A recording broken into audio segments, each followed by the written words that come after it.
अस्सलामुअलैकुम मरियम, कैसी हैं आप? अस्सलामुअलैकुम। मैं जब अस्सलामुअलैकुम कहूँ तो आपको वालेकुम अस्सलाम कहना चाहिए। क्या कहना चाहिए? वालेकुम अस्सलाम। चले मैं दोबारा आपको सलाम करती हूँ, ठीक है? हाँ। अस्सलामुअलैकुम मरियम, वालेकुम अस्सलाम। कैसी हैं आप? ठीक है। Hutch Hutch. आपको अल्हम्दुलिल्लाह कहना चाहिए क्योंकि इसकी गले वाली बीमारी खत्म हो जाती है। अगर मैं अल्हम्दुलिल्लाह कहती तो फिर आप क्या कहती? यरहमुकिल्लाह कहती आप मुझे। तो अल्हम्दुलिल्लाह कहने से क्या होता है? हमारी सारी गले वाली बीमारी खत्म होती है। अब दोबारा छींकती है अल्हम्दुलिल्लाह कहती है।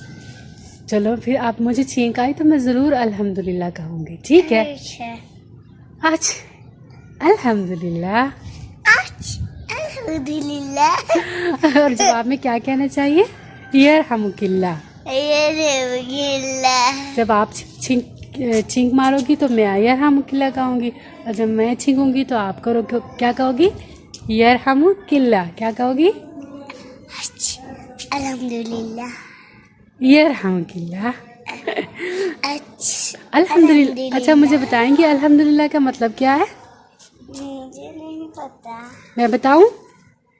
अगर आप मेरी तरफ देखें तो मैं आपको बता सकती हूँ।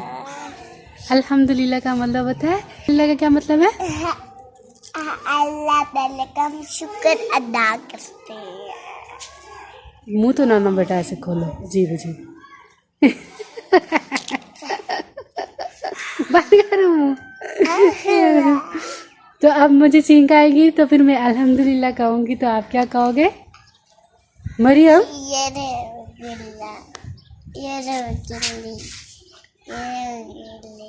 चलो ठीक है, अल्लाह हाफिज़ तो करता हूँ।